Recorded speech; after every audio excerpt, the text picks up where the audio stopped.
everybody. You're listening to and watching the Comic Book Bears podcast. I'm Bill Zanowitz.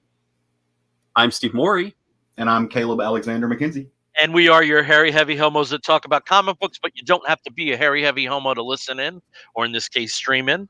And for this particular episode, you don't even have to be a comic fan to tune in or listen in, because we're going to be talking about comic book movies. There's a lot of people that never take that jump, There are people who are rabid Marvel, MCU fans that have never read a comic book.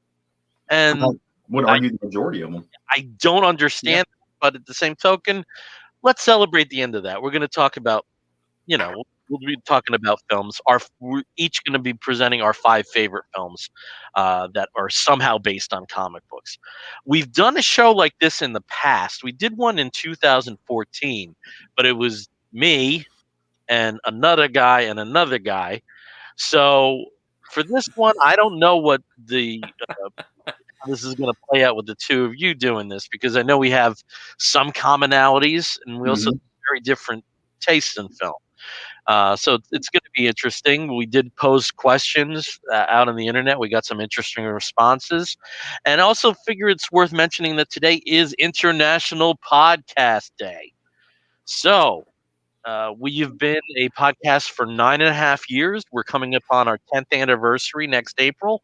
And do you know, in reading the stats, that the average length of a podcast is 3 episodes? Really? Yep. 3 That's episodes. crazy to me. Yeah. So before they get bored or stop, or well, I'm sure they're factoring, some of the short-term shows like, say Serial or the Richard Simmons show, that there's a finite time for them. But the 3 episodes is usually when most people bail. Well, I think some of that too is people come in with, they see all the big podcasts, racking up mega numbers, and they come in and they do an episode, they put it out, they're excited because they're on Instagram and they're on all the different platforms, on Apple and all that other stuff, and the numbers come in and they're like, 5 people listened. Yeah. And it just kind of takes the wind out of their sails, and it takes work. I mean, I know all of us have just grinded hard in podcasting. Yeah. I have to say I'm very upset with myself because I don't do enough in terms of promoting this.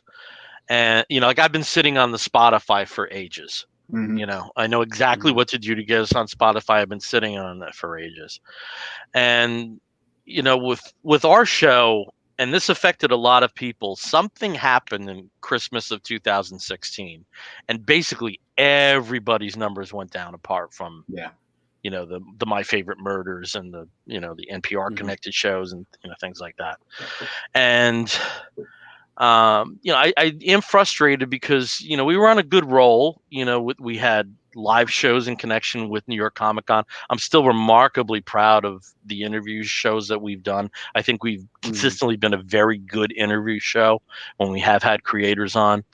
But, looking back now at 9.5 years, and there was it kind of went like that, and I'm frustrated with myself that I didn't do enough to pull it up again. And there are things I've done, I've talked to you guys, and if you had an indie book out of East Jabib and a Marvel book, talk about the Marvel book first. I always think like a producer, first and foremost. But we're still in the game. I mean, we got press passes and pro passes. We're going to be going to some conventions over the next few weeks, and it's nice to return to that life. But I do think I do have to make a bit more of a concerted effort to get ourselves out there. And the download numbers are still fine. I think they're still impressive. They're still impressive enough to qualify for press and pro, but there was a momentum that I think I really trailed off on. And, I apologize to you guys and, to myself too, but it's really hard maintaining this, it's a grind, and there's so many times, I know I kind of shocked Steve last year where, how close I came to quitting. And, I can't let Steve down, No, High five, Steve. Absolutely not. Yeah. Is that that work? There you go. I needed that. Fist bump.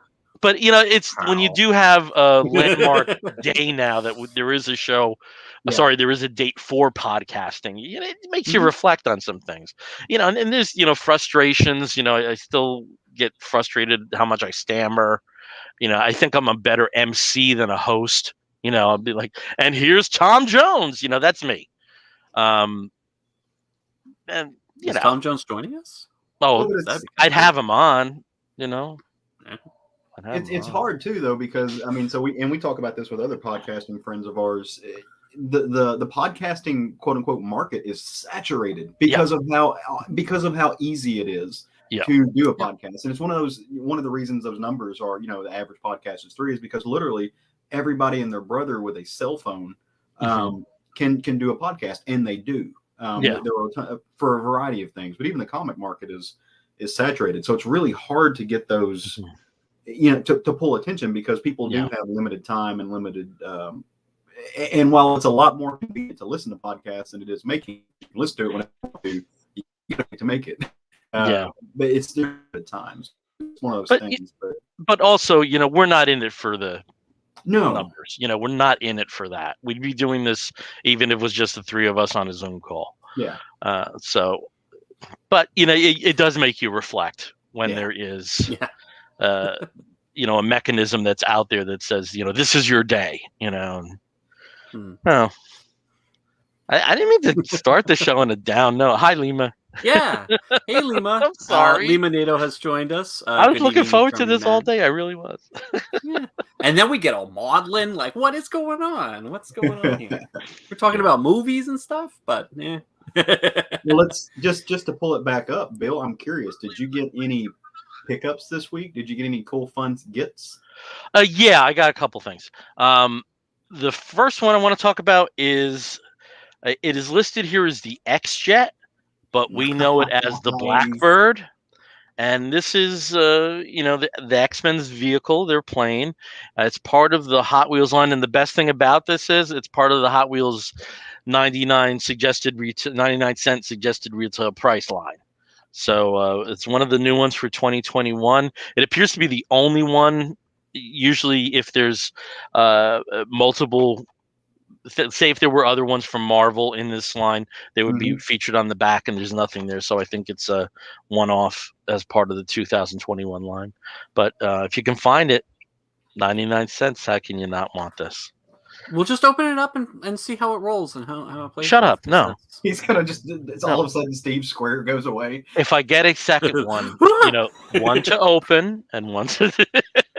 So, Bill, why did they? So, John Westhoff made a comment. He said, X-Jet. Do we know why they call it the X-Jet and not the Blackbird? Is there some licensing? I imagine that there's some kind of toy that is known as the Blackbird that they didn't want the confusion. If you do look at Marvel Legends, you will see a lot of times it will be Marvel's Odin or Marvel's Falcon instead of Odin or Falcon, because and sometimes it's Mattel's own lines, Mattel and Hasbro's own lines too. So they're don't want confusion among themselves. So it seems, and some of them are weird. Those like the Shazam figures, they were like Shazam Jr. and Mary Batson. They like totally avoided Captain Marvel. Hi, Mike. Nice. We got Mike Sullivan has joined us. Yeah. Hello, guys. John Westhoff made a comment. Lol, X-Jet. And then we have another Mike Del Vecchio. Hey, Mike, how you doing? He's another member of the extended EOC family. Good to have you on there tonight. The other one I got, and this is an order that I'm still waiting on most of the pops for. This is Joe the Condor from Gatchaman. Trying to avoid the shininess here. It came over to the States as Battle of the Planets, so you may be known as Jason instead of Joe, and in Funko form. So, I remember when I started with the Funkos, like I'm just getting the DC Extended Universe. That's all I'm getting. You can't, when you have Fosters and you have this, you can't. I can't stick to my guns. Any geek gets from you guys? No, but we do have a comment here from John Westhoff again. If it was the Whitebird, they would have printed it. Yep. Okay. Yep. Guess so. Not that's enough. Yeah. Steve, no geek gets from me this week. This week it was all work and in bed by 9. So yeah, didn't leave the house much. So sad. So I got a few things. So the first thing I don't know if you guys noticed, but my little setup behind me has changed. So I got this is only us will think this is a geek get, but I got a new shelf for my desk, which lets me accessorize with stuff I already have. So I was really excited about that. And then last but certainly not least, something I've really been excited to show you guys. I got a new piece of OAN. I don't know if you guys colored. Yeah, because it's Tyler Crook. And Tyler Crook works in watercolors. He's one of my favorite one of my favorite watercolorists. And this is from Colonel Weird Cosmogog, the book, the Black Hammer book that he did with Jeff Lemire.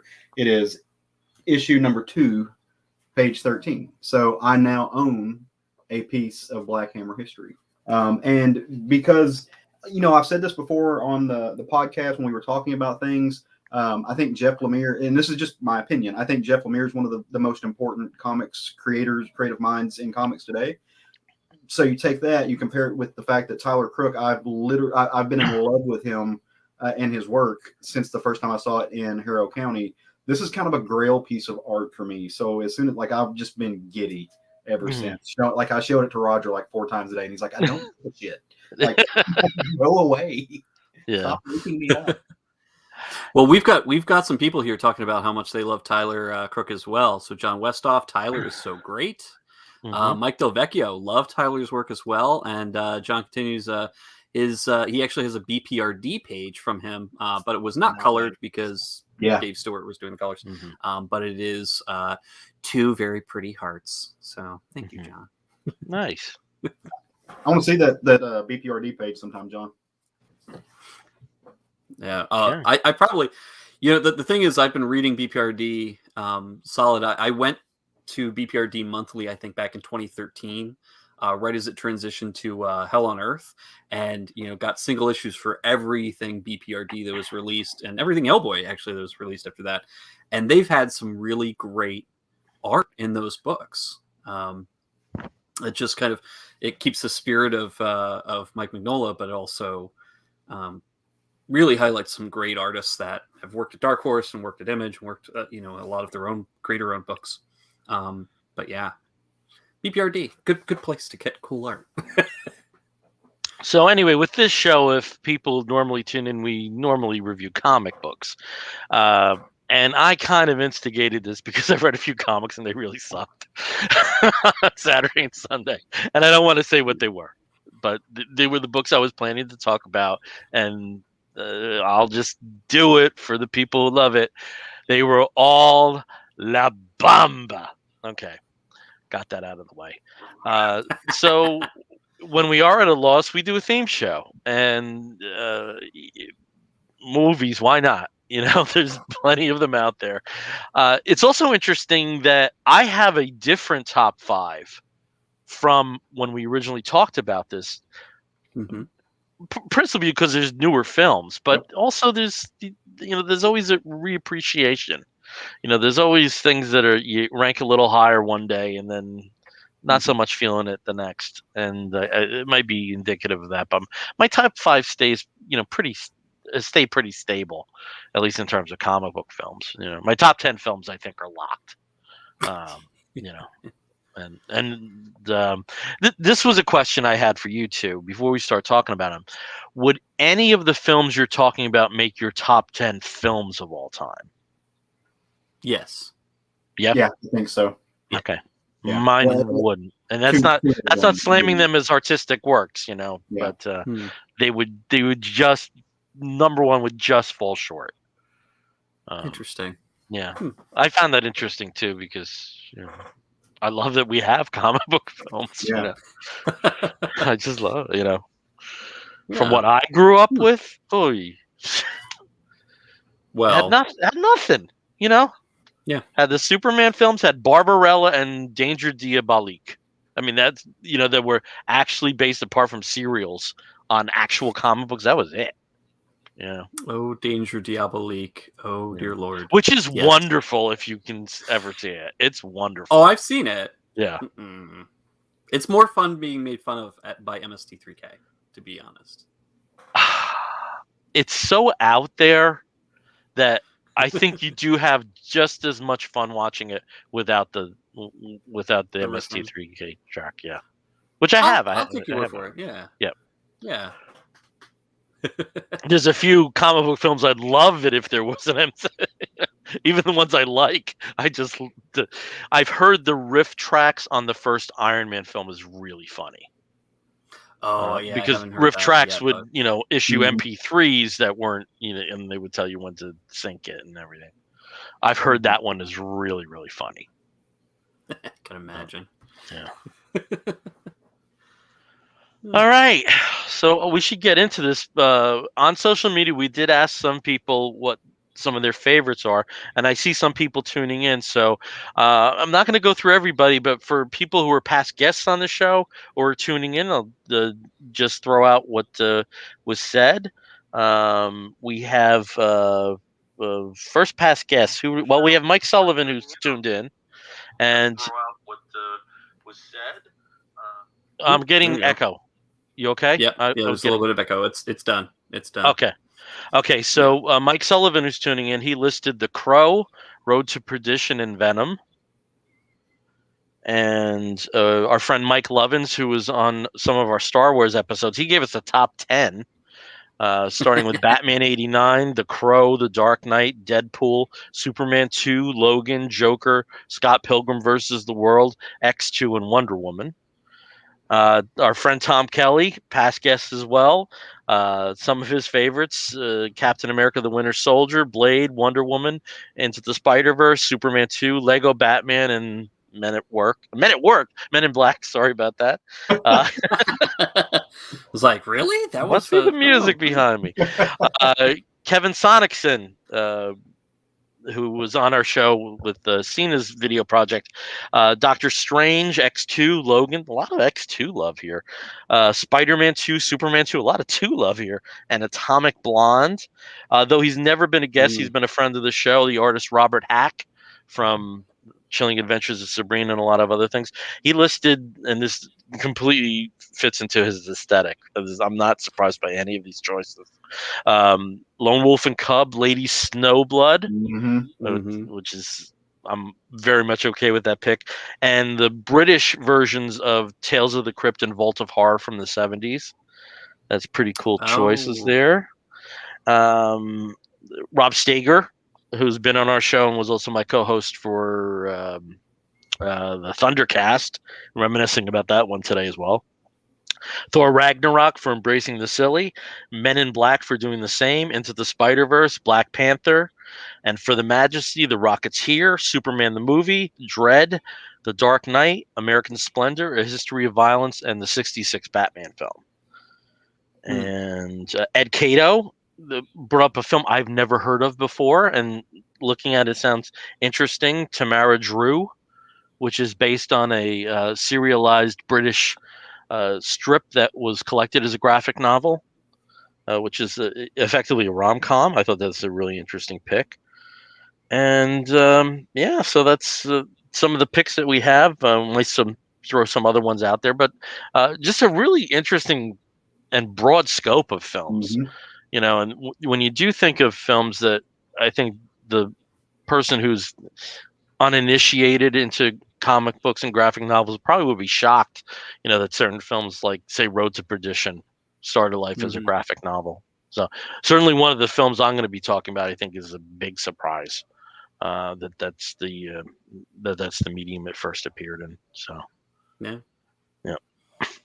And for anybody who's tuning in, I still see there's some people online there. If you want to chime in with what some of your favorites are, please do. Love to hear it. So do you want bring it up here on the screen as well? Yeah. So do we want to start with the films? Sure. All right. Well, let's start as we always do with Steve. Steve, tell us your number 5 pick for favorite comic book film. So kind of like what you were talking about earlier, Bill, I think my list of top 5 has really, it's not set in stone. It shifts back and forth pretty much every year. And sometimes it's not just because I'm another great movie comes up. But also sometimes I look at those same movies that I've loved and I just kind of like I reevaluate. I'm like, yeah, how do I feel about this now? Maybe less so. Maybe this one's coming up because I've watched it a few more times and I found some great moments in it. But one of them that's been consistently on my top 10 lists since it first came out in the movie theaters has been Scott Pilgrim versus the World. And Scott Pilgrim, this is based on a graphic novel, of course, or actually a series of graphic novels that was done in a manga format, which I actually have never read. So I know bad comic book reader. I've never read the Scott Pilgrim series itself. But I knew of it. I, had anticipated it. And when it was finally released in film form, I was like, oh, God, I've got to jump on this. This looks like it's going to be a lot of fun.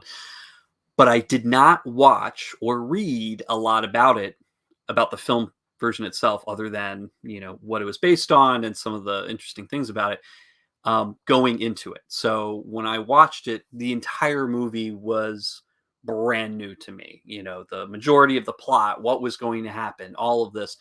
And of course, the music was not what I expected. Fantastic, of course. But this comic book movie takes sort of its source material, which is really, lots of manga, lots of video games, sort of an interesting sort of 8-bit, 16-bit aesthetic, and wraps it all into something that's very much a millennial film, I guess, or maybe a Gen Z film. Very Canadian at heart. Edgar Wright, the director, really wanted to make sure that this was a very, very Canadian film. So he hired all Canadians, as actors and performers, just to make sure this really got punched out and really sort of spotlighted life in Toronto of a certain type.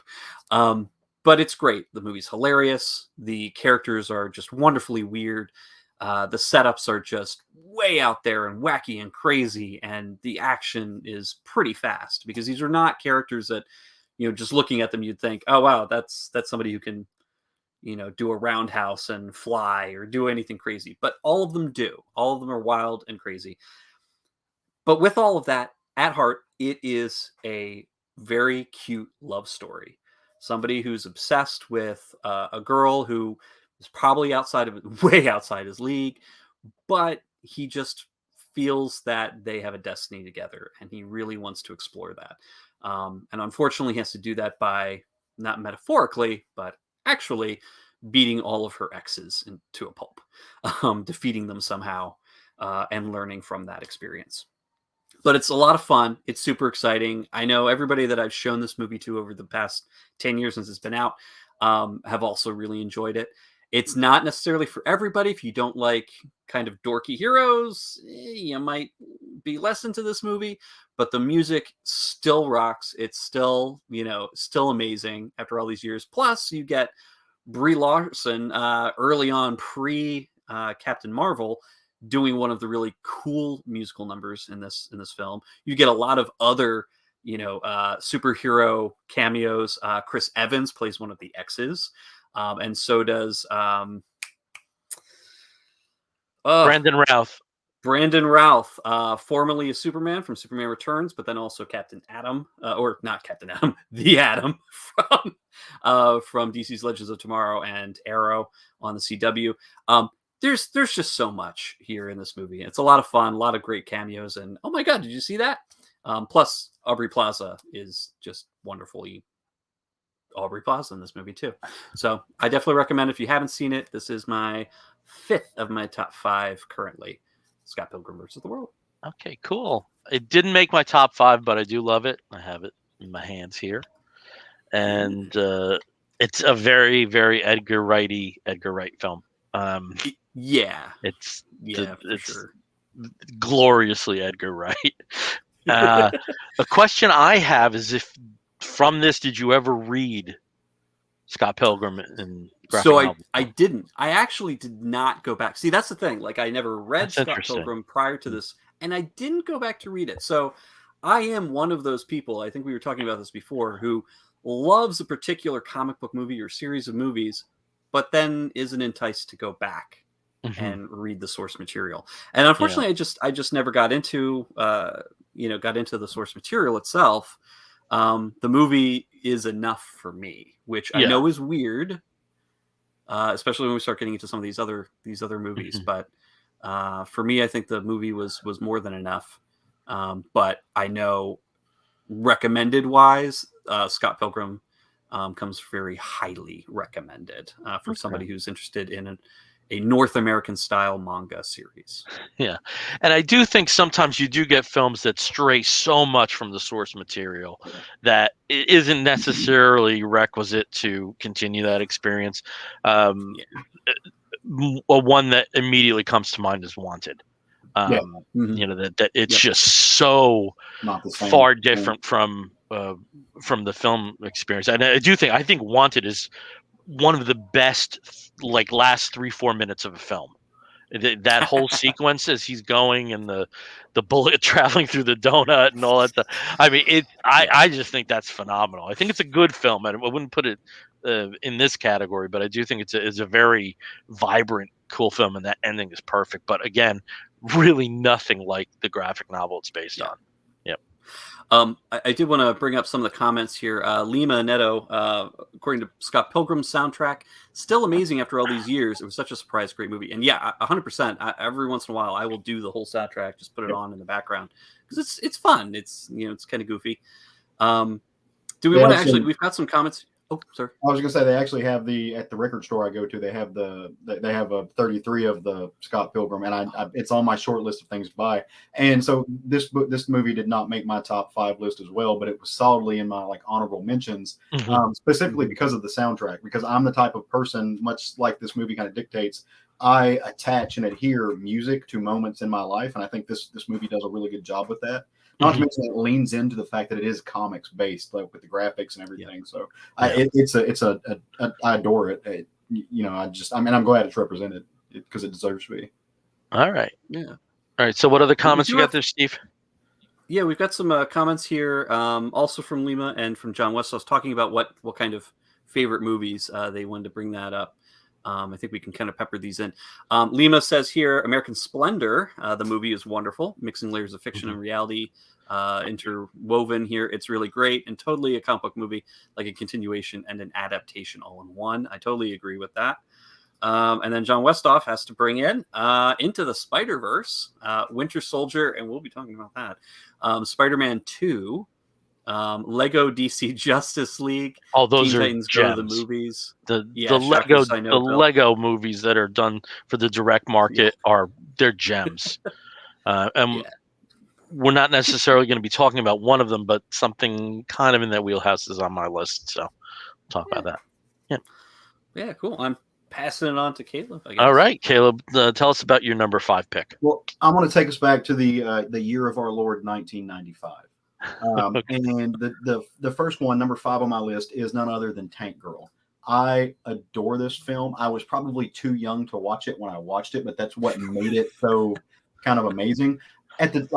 This was the first film I saw that was just raw, unpolished. It kind of has a punk rock vibe to it. It throws out these, and for a young kid, these kind of counterculture ideas that were laced in and out of it. I think it's phenomenal. It still holds up. I watched it today. I was not 3, John. I was 8. Sir, you respect my age. But no, so it has, like I said, it has this kind of counterculture punk rock vibe to it that I really gravitated to as a kid. The music in this was fun too. It was very, very 90s, very much of its time. But I really appreciated the fact that it wasn't polished like all of these other blockbuster films that I saw at the time. And, you can't help but fall in love with the cast. Lori Petty is amazing in this film. She is exactly the perfect thing this film needed. Naomi Watts as Jet Girl is incredibly fun. This might have been my first introduction to Ice-T. Not his music. I mean, this might be my first time knowing that Ice-T existed in the world, which is kind of a crazy, cool thing. I mean, Booga is hilarious. You've got these, this nuclear wasteland filled with weird, crazy, strong, independent women who take no shit, that hang out and possibly have coital relationships with kangaroo men. It's absurdity, like you do, in the best kind of way. You got to see Malcolm McDowell in this film. He was fun. Just genuinely cool. Iggy Pop is in this movie, and I didn't know that till years later. And so when you look back and you see kind of how this movie got made, who all had a hand in it, who all played, did short little cameos. It's just chock full of pop culture awesomeness and counterculture glory. And it will, I can sit down and watch it today. And that's kind of what frames my list. I'm not making the argument that these are the best. Like, these are not insane. And I'm not making what my list does for me is I can sit down and watch them at any time. The rewatchability, and they bring me just pure joy to watch. I am still intrigued by them. They still wrap me into the plot, even though I can almost quote the movies word for word. I know exactly what's going to happen. I still am just sucked into everything about the films, and that is absolutely true for Tank Girl. And Steve, like your book, it's kind of a love story. I'm not sure what y'all's. I don't think we've ever had this conversation. What are y'all's thoughts on the film? The last time I saw it was 26 years ago, and I was kind of on ecstasy, and which was an interesting experience with this film, and I didn't walk away knowing exactly what was in the film or what I thought was in the film. Soundtrack's great. I think a lot of the films we're all talking about have amazing soundtracks, and we can get into that.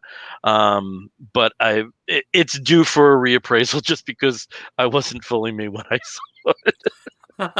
And since Steve stuck the comic art out up here, shout out to Jamie Hewlett and Alan Martin, who created the character in the first comic book and brought it to life, because it really did. It took the comic book and it brought it out, and it showed. I mean, for what the ability that they had at the time, very much a comic book movie. Like, it looked like a comic book and had the feel of it. Yep. And tying into music and his later involvement in Gorillaz, I think you can see it from there. Oh, absolutely. And, that cover alone. Yep. What about you? Yeah. Well, I mean, kind of like you, it's one of those movies that I would watch over and over and over again. In fact, there was a period of time, probably about 5-6 years, where I would watch this and Barbarella on my birthday every year. And could quote everything line by line, even the that Lori Petty would do. Like, that was just me. Like, I would watch it and just be in the movie because it's so crazy. It's wild. The soundtrack is amazing. Everybody's performance is just like it is chaos on the screen. It feels like it's the kind of movie that feels like there was a director there somewhere that just kind of said, just do whatever. And yeah, so is it a great movie? Like, is it a great film? Probably not, but it is absolutely a ton of fun to watch, to listen to. Soundtrack's great. I mean, you've got Bjork in there. I think it was the first time I ever heard Bjork when I first saw this movie. I think probably 95, 96. And then immediately became a Bjork fan. I mean, this is definitely one of those movies that you can go back to and just find some more goofy fun that makes you happy. Well, because it's dystopian, it kind of it stands the test of time. And I know that's kind of sad to think about, but it's still, like the stuff in the film is still very relevant today, even though it's very like it's dated in the 90s. But like, you can watch it and you're like, oh shit, that hasn't changed at all. So it still holds up. And I would be remiss to not shout out James Hong in this movie. Like, James Hong is one of those people that I see in films. I'm like, oh, it's James Hong. Be happy that he's there. So just a character actor from hell. I adore him. Awesome. I'm now remembering my circumstances, and I actually saw this before we went to Limelight. So, like, how 90s can you get? You were steeped in it, yeah. Yeah. All right. Okay, well, we're gonna move from Sex Bomb Bomb and Portishead and Belly and Veruca Salt over to Mozart's Piano Concerto Number 22 for my pick. And the film that I want to talk about is based on a graphic novel that came out of France in 2012, which is La Mort de Stalin, and that translates to The Death of Stalin from 2017. It was written and directed by Armando Iannucci, who is very well known for political satires like Veep and The Thick of It. Definitely in that same wheelhouse, in some ways even more so, because he doesn't necessarily have some of the restrictions of television standards. And um, the this is actually a situation much like Steve, where I haven't read the original source material, and some of that was because the writer Fabian Nuri was a bit disappointed that the translation had lacked a bit of the sting, and there's going to be a new translation next year, so I'm kind of holding off for that. The Death of Stalin depicts what it literally is: the death of Stalin, Russia's leader's death in 1953, and the immediate internal social and political power struggle that ensued. It compresses some events that took place over like 6 or 7 months and like effectively a weekend. So that's not going to spoil your enjoyment of the film whatsoever. You don't need to know about Soviet Russian history one bit to enjoy this film. An amazing cast, as you can see there. Jason Isaacs with a stunning turn as a military hero. You have Michael Palin. You have Steve Buscemi as Nikita Khrushchev. It's a standout performance, though, and he did receive some of the awards. Is Simon Russell Beale as the head of the NKVD, the Soviet secret police at the time, Laurent V. Beria, who really was a demon in a group of demons. Even he was, a bit extreme. And it's one of those situations where, the Iannucci finds the humor in everything. Even the act of carrying Stalin's, at this point, unconscious body from one room to another onto a bed is 5 minutes of hilarity. I mean, with people complaining that he's pissing on them. It is a really, it's a black comedy with black comedy underlined. It works so well on that basis. And in continuing with something that's a history in the show, I was looking to tell people, with the films that we were picking, if it's on streaming where you can go. And in the case of Scott Pilgrim and in the case of Tank Girl, they're not available on any of the streaming sites currently, but they are available for purchase and from resources like Vudu and Amazon Prime. With this one, it's on Netflix, but it ends like in an hour and 50 minutes. So sorry. And that's happened on the show a couple of times. There was an Aquaman documentary on DC Universe that mysteriously disappeared right after we talked about it. There was DC Comics pressured some of the public domain sites that had some of the public domain Shazam stories like right after the film. It's like there's a history of this with this show, and I was kind of not surprised at all. But I can say that everybody that I've turned on to this film has loved it. And, especially if you're a fan of the aforementioned political shows that Iannucci's been behind, I certainly think that this definitely would be something you'd want to see. This is the cover of the graphic novel that is out right now. And that's my number 5 pick. Interesting that none of us have superheroes yet. No, not yet. I'm kind of loving that. Yeah, not yet. Yeah. Although Tank Girl's kind of super, but I don't know how much of a hero. So have either of you seen this film? I haven't. No. Okay. No, and I haven't read the book. I read the book. I need to get on that. Okay, you will be richer for it. Yeah. That's all I'm gonna say. Well, that should be pretty cool. Huh. Yep.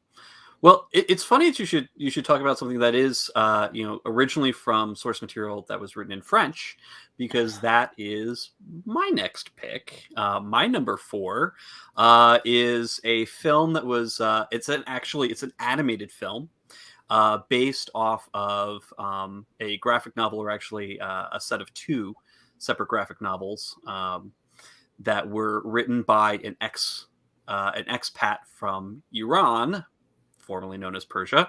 For the graphic novel version, this is Persepolis. This was part 1, and there was also a part 2 as well that detailed sort of the trip from Iran to France. But the film itself, the art style, because it was animated, is almost perfectly translated from the page to the screen. They took Marjan Satrapi's style and just translated it into animation. And it's a beautiful book. If you love the art in the book, the film is exactly, is very close. Not exactly, but it captures that feel very well in a way that animation can do. Where live action, doesn't always succeed. But this film was originally in French, but it has been dubbed into English with several, big stars as the voice actors. But I think it does an amazing job to, put you into an historical context, and a very personal historical context of the author, in growing up in an era where there's just so much change going on politically and socially in her home country. And, her parents were active socialists, which, wasn't really good when the Shah was in power, but then also wasn't all that great once the Ayatollah and the religious, extremist government came to power as well, helped very strongly by the student movement. So it was a very young political movement, and she was at an age where she was maybe 10 years below the college student. She was like 10 or 11 when the regime change happened, and her growing up, seeing everything change from just very European style upbringing to very, very strict, very religious, and very Middle Eastern upbringing. It very interesting. And of course the film and the book is her looking back now that she lives in France, and she's she has a very different life than the one that she left behind. So it's a great book, a lot of history, a lot of social commentary. And regardless of how you feel of Iran today, I think this really gives you a very interesting, and honestly, there's a lot of love here for her homeland in a way that is hard, I think, sometimes for Western people to understand. It's like, how could you love that country? But a country is not just a government. It's also the people and the culture and the language and the history and all of these things. And I think she really does a great job of bringing that emotion through on the page, but then also they did an amazing job, I think, in translating that to the screen. So Persepolis, and I think that is available on a couple streaming services now. It's available on the Criterion channel. Yeah. And I've seen it before on Amazon Prime. It's kind of jumped around depending on how the rights are working, but it's definitely something, if you come across, definitely give it a shot and check out. Nice. That is a circumstance where I haven't read the book, but I do own it. Someday I'll get to it. Oh yeah, I have read both of the books. Yeah, and I have sequel series and everything else. So. And this was a good shopping day. It was both Funhouse and Persepolis. Yeah, and I hit Funhouse first, and just somehow never got over to Persepolis. Persepolis is amazing, and just like we've been talking about, it's one of those that it stands the test of time. You can read it today, and stuff is still relevant. And for anybody who wants to know what it's like to live in a place that a lot of people abhor, but you have a certain weird love for it, move to Arkansas. And I can relate. So I'm gonna break the streak. Is that okay? That's just fine. Break it. So, and this is actually a film that's been mentioned by some of our listeners and people who chimed in. And I share the love for it. Now, I will caveat that I think, even though I'm putting it on here, this book is a cheat because it is a movie. It's a film based on comic characters, but it's not a film based on a specific comic book. And that is Into the Spider-Verse, an animated film. It's not only is this one of the best superhero animated films, it's one of the best superhero films, just period, above and beyond.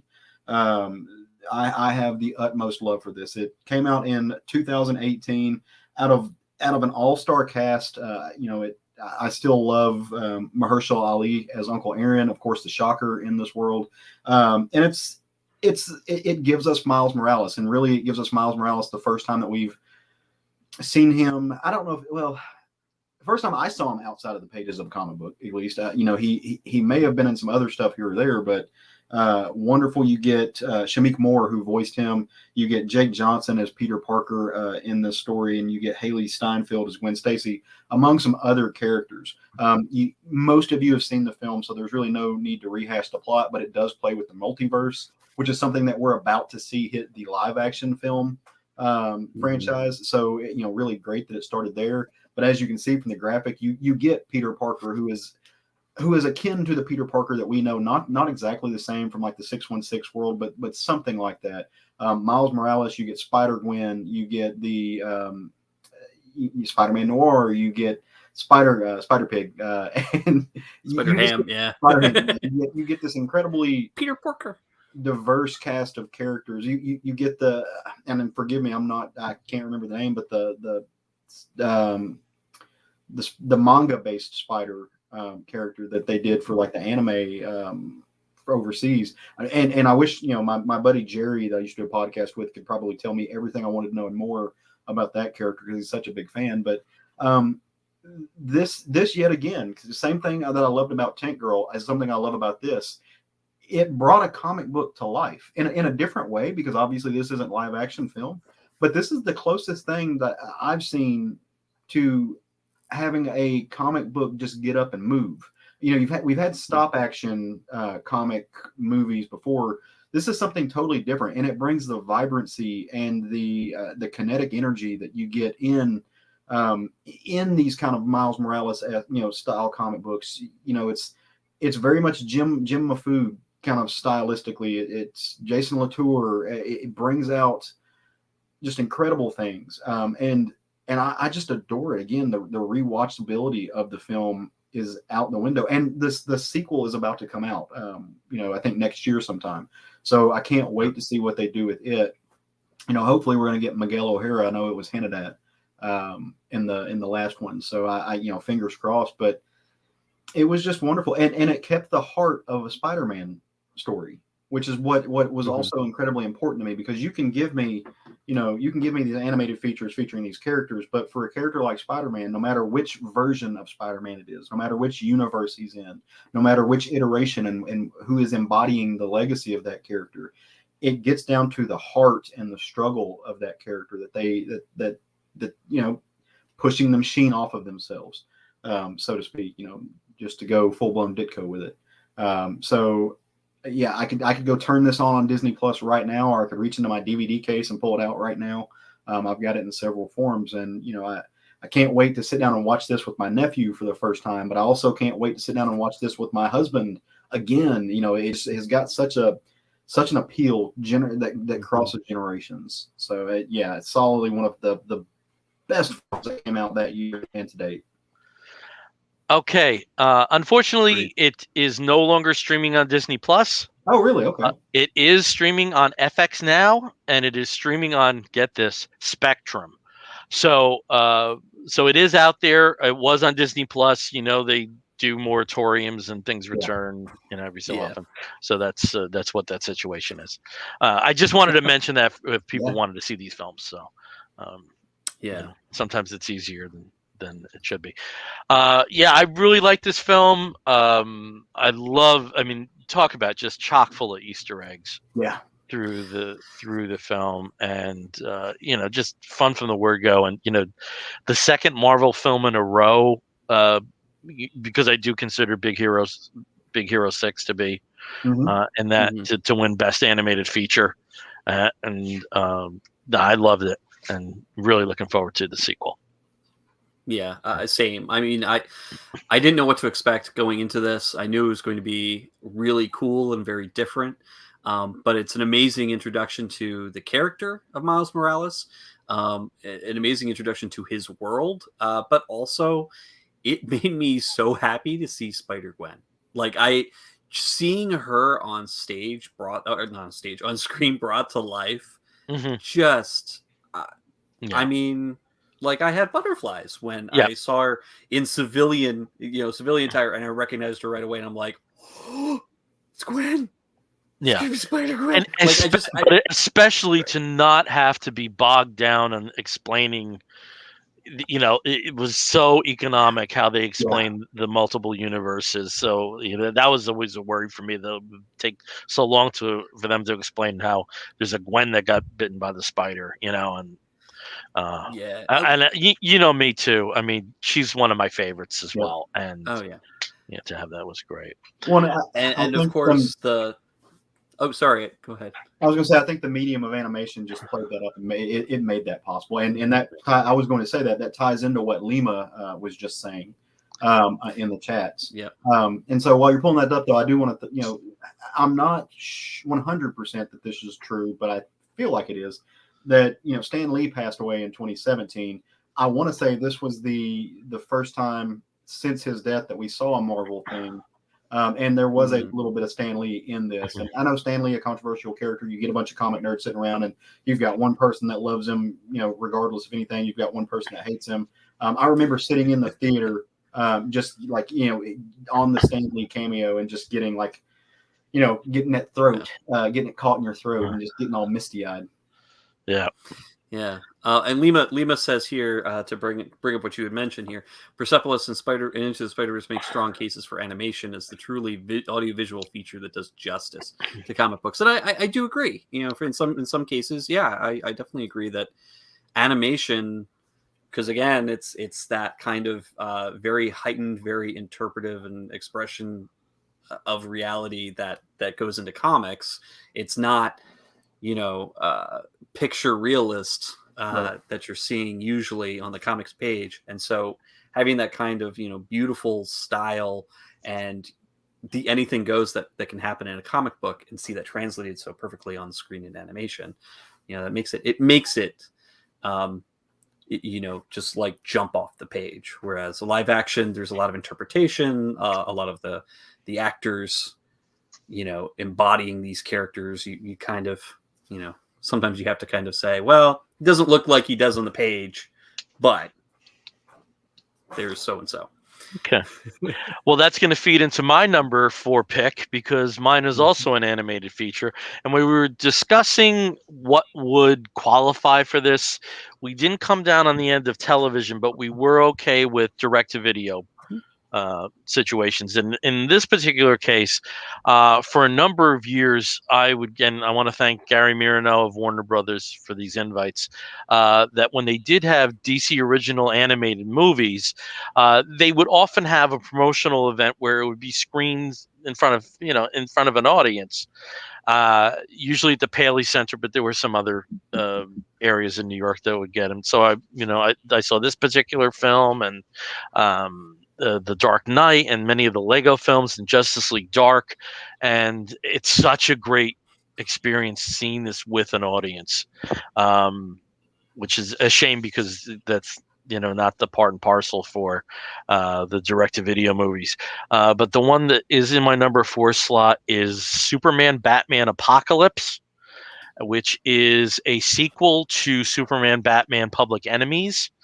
And thank you for providing that, Steve. And if you will see here, the art style is very much based on the work of Michael Turner, who did the art for the original Superman Batman arc that this was part of, which introduced Supergirl, or I should say reintroduced Supergirl to the DC universe. It is a sequel to Public Enemies, and that film in itself was also formatted in its style around the artist who did that initial arc, which was Ed McGuinness. This is one of the most impressive voice casts you're ever going to get for any kind of animated film. You have Andre Braugher as Darkseid. You have the return of Timothy Daly as Superman and Kevin Conroy as Batman and Susan Eisenberg, for that matter, as well as Wonder Woman, from the Timverse, however you want to talk about the animated universe that was on television through the 90s and 2000s. Probably the most inspired bit of casting, Ed Asner as Granny Goodness. It's just just perfectly cast, and just it's a shame she's retired, but Andre Romano really knew what she was doing. And as I said, it depicts the events of Supergirl coming to Earth, and they know when she lands, Superman's very happy to see this cousin who was actually older than he was, but because of time delays traveling through space, that he's seeing her again. But there also is the knowledge that she is probably the most powerful person on Earth, next to Clark, or maybe even more powerful. And this attracts both the Amazons and the New Gods and Darkseid wants her. And the exploration for the remainder of the movie is the push and pull of somebody trying to grow up on their own and having all these forces in the way.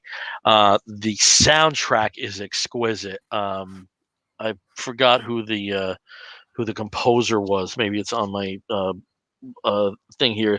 John Paisano. I mean, feature film level quality of a soundtrack, and I just adore it. And also, it's something new, but it also has the ties to the past with the two principal actors having a long association with those characters. And Batman's actually funny in this movie. He actually has the best laugh lines, and you're not used to that ever. So it's directed by Lauren Montgomery, who directed the Wonder Woman animated movie and was involved with many animation projects. This particular project landed her the showrunner job for Legend of Korra, and yep. And then she later was also the principal force behind the revival of Voltron that ran on Netflix. And I just think it's by far the best DC animated movie. But from my point of view, it's the best comic book animated movie ever. So, that's some pretty high praise for it. And Mike Sullivan also is very excited with the choice of Ed Asner. Mike says, I think Ed Asner should have played Granny in a live action. And I think, it's unfortunate that he did just recently pass away, but that would have been an amazing curtain call kind of Granny Goodness. Yeah. As Granny Goodness in a live action film. Just Ed Asner running around with a giant vibrator. Yeah. I mean, Granny? Yeah. Have you guys seen this movie? She's always got a smile. I have. Yeah. It's been a while. Yeah. I watched it when it was 2010. I forgot to say the year. It's 2010. Yeah, and I think around that time too, it was released in like a dual feature set.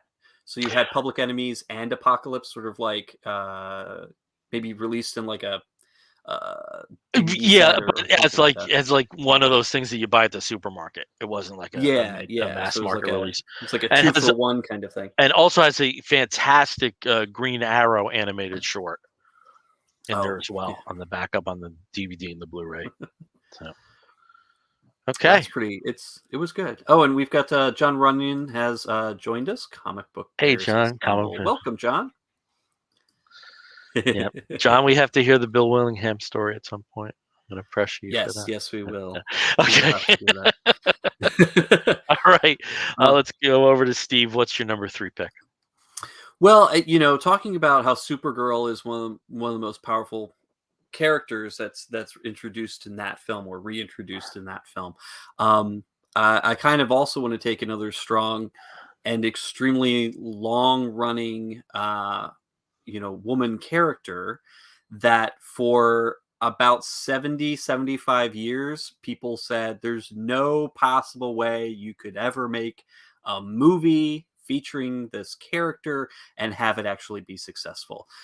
despite having an extremely successful TV series, live action TV series for a couple of years in the late 70s or early 80s, and being featured in pretty much every animated series that DC put out from the 70s on.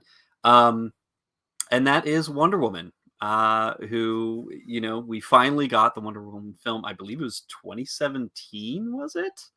That it was originally released. And this was just, it was, everybody's got Wonder Woman. This movie was so good. I mean, this is one that I saw multiple times in the theaters. But for a film that's an origin film, and those are so tough right now to make really exciting, especially when it's a character that is so well known, for people to be able to enjoy themselves in. Like, I've seen this thing a million times. But it made it fresh. It made it very just new and exciting to see the origin and to see her transition from Themyscira to man's world. We had already been introduced to her in the previous year's Batman v Superman. She had a don't want to say it was a bit part. It was not a bit part. It was like a extended cameo, I guess. As Wonder Woman, she kind of showed up towards the end, but she was Diana Prince the rest of the film. But this gave you just an amazing interpretation of Wonder Woman. There are parts in this movie that still give me goosebumps and chills when I see them. The big one, of course, is her climbing out of the foxhole in no man's land and just slow motion trudging across no man's land, getting shot at, smashing away, ordnance like it was nothing. Just that image is, it really to this day continues to impress me. Like, that is good filmmaking. Gal Gadot really, embodied Wonder Woman here. Everything, including the supporting cast, is just phenomenal in this film. The plot, people do complain about the plot. They complain about the ultimate villain in this, but to me, it's not bad. Like that part, whatever. The main fact of this film existing is that we get a real image of Wonder Woman. We get a real Diana that, for years we had been told could never happen or not happen well, and nobody would watch it and nobody would care. I think it made a ton of money. So enough to get a sequel, enough to really launch a 1,000 things of merch. I mean, whatever. If the goal is to make a ton of money, well, guess what it did. But I love this film, and I can always go back and rewatch it and just laugh at the humor that was inserted in this. It's not a super serious, oh my God, war movie. It's got some great romantic, great, quiet moments in it. Amazing action, incredible fight scenes, and some really great effects. And I love it. So my number 3. Yeah, I love it. I love it. I love it. I will slightly disagree with you that while I do think, I just made a new word, don't. Well, I don't think that this is necessarily drenched in heaviness. I do think that the circumstances are potent. That she's contending. I do think that comes through. I think this was a film that made a big difference in 3D. I thought that battle scene when they get to the village in 3D was just, oh my God! It was like, I don't care about that stuff. I don't care. You tell me, like, I can only see something in 2D. This was one where I did think it made a difference. When we were talking about music of the film, I'm sure Mozart's Piano Concerto would come up on number 1 for this guy, but of the pieces we talked about, that boom, boom, boom, boom, boom, boom, that theme, he loves it. It's instantly recognizable. Like, immediately the first time we heard it, we're like, okay, yeah, this is already a legend in its own time. Yeah. Oh yeah. I also love this film. I am one of the people who thinks that it kind of the third act it kind of slipped a little bit. I wasn't crazy about the ending. I think it worked. I think it worked just fine. But there were things that I wish they had have done differently. I won't even say better, just differently. Yeah. But there's a line from this film that myself and my friends who do a lot of work in the unsheltered community We repeat around each other constantly. It's not about what people deserve; it's about love, and that to me is the perfect line, and that's something that I instantly took to heart, and just adore this film and the message that it sends. And just she's just nailed Diana so well. Just statuesque. Like my favorite moment is a very quiet moment when she says, "Charlie, who's going to sing for us?" I mean, that's Diana, like to the T. And it's almost as if we waited for this film for her to be ready, for her to be born. It took over 75 years, but we got it. And it's worth mentioning, if you want to see this film, both this and Superman Batman Apocalypse are streaming on HBO Max. Yay. All right, over to Caleb. Caleb, what's your number 3? I'm going to take us back to the 90s. It was a good decade. I'm going to take us back to 1994 to a movie that is solidly in one of my when you were asking earlier if any of our picks would have made it to our top 10 all-time list, this one would. This one is one of my top 10 films of all time, because I think it is perfect in its imperfections. Not only the way the darkness that it depicts, but also the love that it depicts. Because it's a cult classic and it was never supposed to work, and everybody and their brother knows it, and because the source material is one of my favorite graphic novels of all time, and that is James O'Barr's The Crow. And the soundtrack. I cannot talk about the soundtrack enough. This is the quintessential film soundtrack for me. I pit this against any other movie soundtrack. I can't tell you how many times I have played the Nine Inch Nails cover of Joy Division's Dead Souls. I can't tell you how many times. It's innumerable. Yes.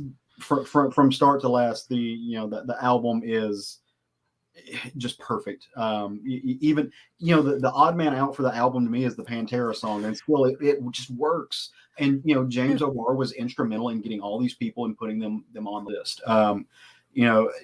You get the cult classic aspect of it from the death of Brandon Lee, rest in peace. But everything about this just works so well. Michael Wincott is the perfect villain. Just still will give you chills. What I love about this story, I'm sure everybody knows it. At the end of the day, the story is, yes, it's gothy. Yes, it's a little bit violent. Yes, it deals with the seedy underbelly of the world, but it's a love story. It's a love story that, if you know the history, it's written a little bit about James O'Barr's life. James O'Barr lost a girlfriend, a fiance, in a car accident, and that's what led to a lot of things that James O'Barr has dealt with over the years. And he translated that pain into The Crow, into this idea that love doesn't die, that it can resurrect, and love can it can be a vengeful force, but it can keep you motivated. It can give you a reason to last and go on. And they just won it with this film. It is Detroit. It is everything that Detroit was at that time, and probably still is in a lot of ways. It is gritty. If you don't have films like The Crow, I don't know that you get films like The Matrix later on, which I'm also a big fan of, just because of the visual and the visage of the whole thing. Somebody posted Cacao. I mean, that's just known. There's so many one-liners. Hey, Kevin Sonicson, who posted that Cacao. The idea that mother is the name of God on the lips of all children, that stays with me through all time.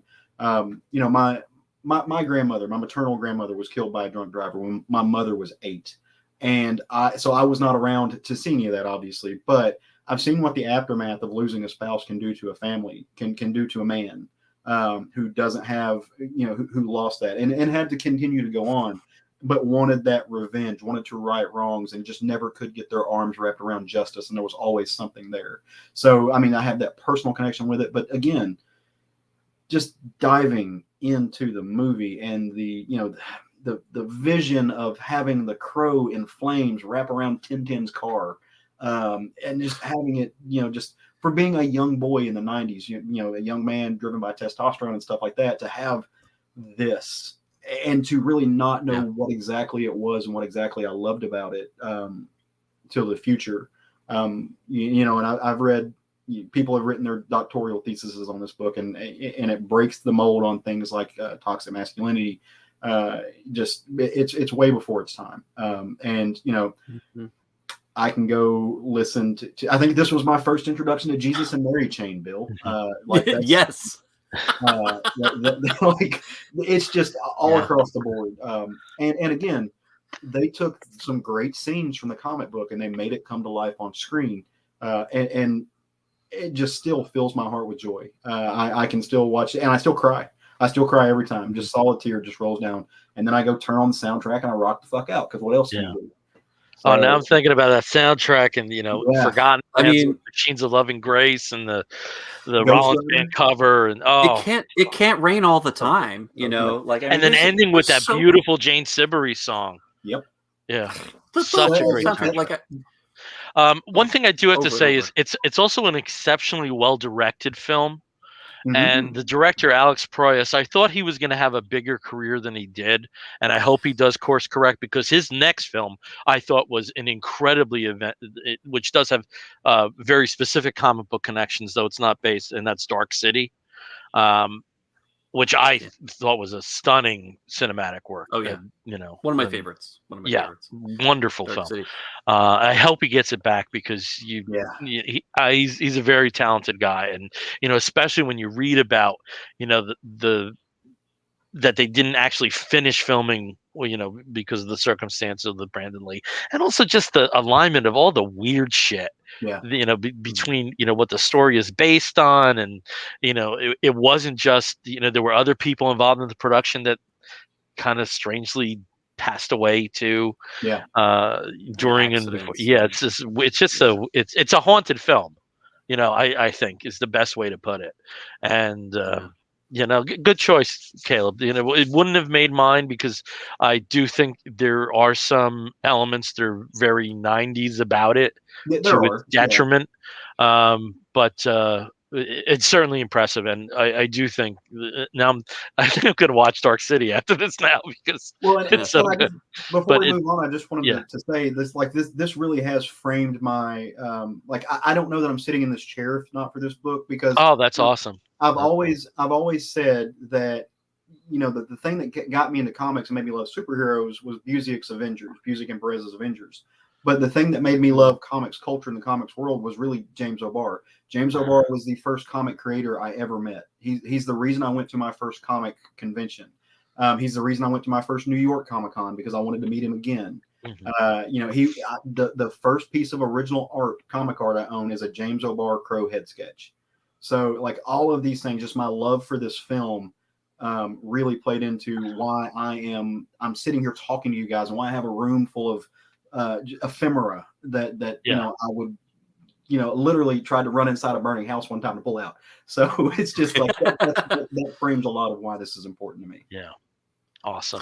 So we have a couple comments here. Lima as well. I have a crystal clear memory of reading an Amazing Heroes description of the Crow as a cross between Batman and Robert Smith. It was love at first sight. I guess that totally fits. And also the Cure on the soundtrack. And the soundtrack, they kick it off. Yeah. I don't even have to think about the order. I've played the soundtrack so. And when I heard that Tim Pope was going to direct the continuation to The Crow, I thought it would be perfect with all the wonderful Cure videos he directed. Yeah. Boy, was I wrong. There are plenty of sequels to the film. City of Angels was not bad, but it basically is retelling the entire first movie just in LA. It was some weird semi-post-apocalyptic kind of LA. But then everything else that came afterwards, because I think there's 2 or 3 more movies. I think there's one more movie, and then there's a TV series. I don't know. Yeah, I have not kind of shot. I don't. Yeah. No. Yeah, and with Tim Pope, and David Tobey is also joined. Hello, David. Hey, David Tobey. Also, it is a shame about Tim Pope because video directors, you either have, some very. Why am I blanking on it's one of my favorite films, Zodiac. What's it? David Fincher, or you do have kind of sad careers like Russell Mulcahy when it came to but they're all interesting. There's kind of in between. It's like Michel Gondry, who has visually stunning films that just don't Spike really Jonze hit that popular level. Spike Jonze. So it's next to me, and we're going to be talking about a big one, a big movie.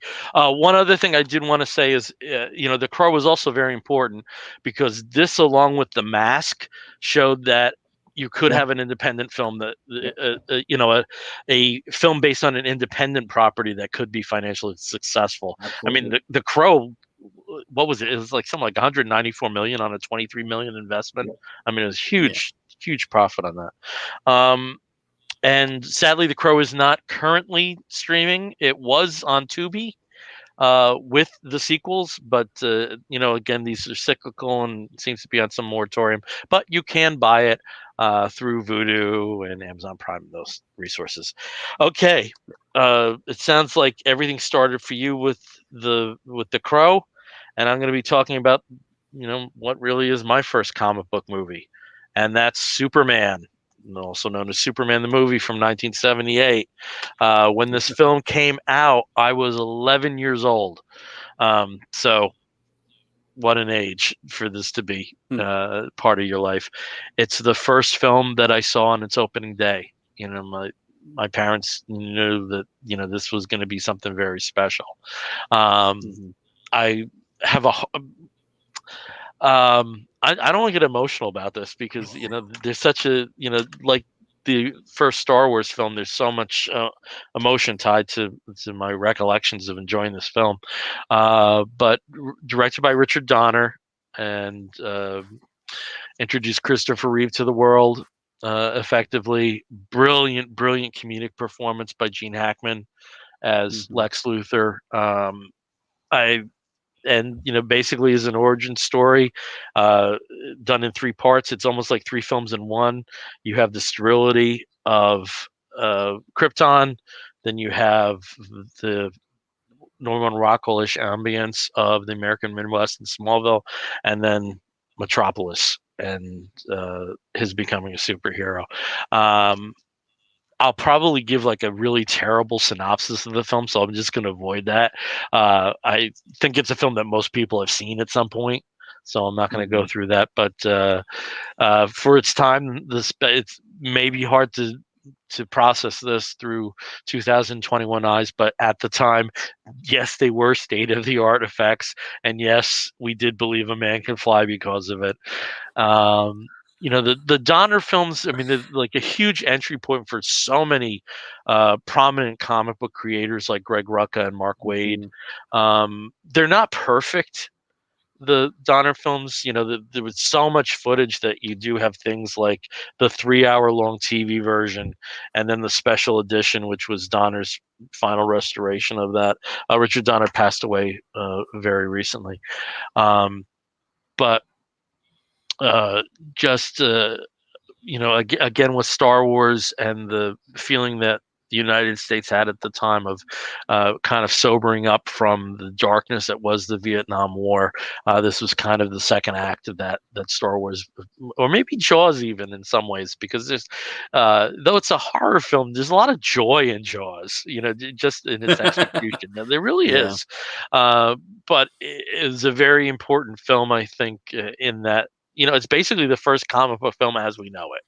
And, again, because of cost prohibition and, it's amazing to me that the distance between Superman the movie and Batman 89 is 11 years, where in the, in the terrain we have right now, it would probably be like 14 months. That you would have a follow-up involving another character. I think there are elements of that still hold up whenever it's in revival houses I go. I went to the most recent 40th anniversary showings that were part of Fathom events, and it's still way up there for me. Superman the movie, my number 3. Yeah. I mean, it was definitely, I think, probably the first comic book movie that I ever saw as a teeny tiny tot in the very early 80s. This is definitely one of those movies that they showed on TV. Back before we owned a VHS player, we didn't have a VCR, so we would watch the Sunday night movie or the special in 2 parts. The special movie was in 2 parts. Like, I mean, it was an event, and I can't tell you, Steve, when they first did that, and there's a substantial amount of footage that's in those TV versions that wasn't in the theatrical. I was losing my mind. Now we're used to it. Now we're used to it with bonus features. Yeah. That just didn't happen. I mean, like The Godfather, I think, was probably the first Mhm. one that with the TV airings, when they did weird things like the Godfather saga and showed it in sequential order, which just fucked me up for the rest of my life, because I always consider like the first film has De Niro in it, and it doesn't. But oh god, just so much fondness for this film and what it eventually brought about. I grew up. I had 2 VHSs that I loved, and they weren't like bought VHSs. They were blank tapes that were recorded off of television, and one was Conan the Barbarian, and one was Superman the movie. And I can't. By the time I was done with them, it was just wavy lines. Oh yeah, I wore those things then. Yeah. I mean, definitely. This is one of those things that we got the VHS rented when we first bought a VCR. This was one that we rented very frequently because to own a copy would have been like, I guess, like $40-$50 or something crazy. Okay, so you see my Blu-ray and the special edition Blu-ray. Mm-hmm. I think I've bought this film 7 times. 7 times in home video format, from a VHS version to DVD to a second DVD. I think it's been 7 times. So there's 7 different versions that I have. I once had it in Spanish. That there was Warner's used to put out the Spanish language tape separately, and it was 99 cents. And the woman who played who did Lois Lane's voice sounds remarkably like Margot Kidder. I don't know where that tape is now, but had it a lot. As David mentions, entertainment, but not on demand. What? Yeah. Yes, back in the day, and still, in the olden days, I don't care if it's not streaming because I got it in my hands. I don't care. Exactly. But if you want to see it streaming, you can go to HBO Max. Yep, I think all of them are now streaming. All of them are streaming on HBO Max right now. Yep. Yeah. So, all right, Steve, we're getting closer to the end. What's your number 2? So this is where it gets a little tricky, because all 3 of us have this movie on our lists, and Bill, you and I have it as our number 2. Caleb has it as his number 1. Oh, so if you guys are okay with it, I'm going to skip my number 2. And I'll skip my number 2, and we'll wait till your number 1. I think that sounds like a very good idea. So I'm going to skip. Thank you for bringing that up, Steve, for the flow. Yeah. Yeah. Well, I mean, it's funny, but we all 3 of us had this movie as one of our top 2s, just by coincidence, but because it's awesome. It's not by coincidence. Yeah, because it's a great movie. Because of course, it's the right answer. Yeah, because of course we're all gonna love it. So my movie, my number 1, and this is probably going to surprise a lot of people, because a lot of people don't think of me as someone who likes a lot of hyper violence with my films, although and a lot of hyper masculinity and a lot of hyper ironic masculinity, but I do. And this movie is one of those films that I can watch over and over and over and over and over and over and over again and never get sick and tired of it. Ever. I'm like a 5-year-old with a Land Before Time Part 17 movie. I can just watch that whole damn thing over and over again. And that is the movie Dredd. Not the Stallone Judge Dredd piece of shit. No. It is Dredd. The movie that came out, I believe, what was it, like 2015, 2014? Probably about 2014.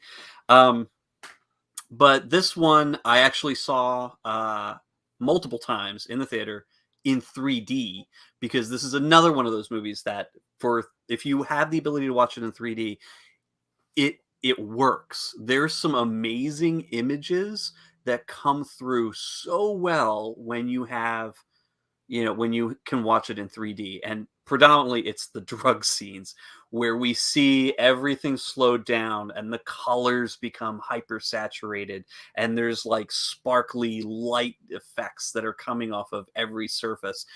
That in 3D, it is transformative. And so are people's heads exploding and faces smashing open and all sorts of wonderful things that you can see in 3D that are super gory. But this movie is just, if you weren't into S&M and like leather and gear or whatever before this, just seeing this image right here, I mean, this will do it for pretty much. Like, you can watch this movie and it's like, I think I have a fetish now, just because it is done so well. The costuming is perfect.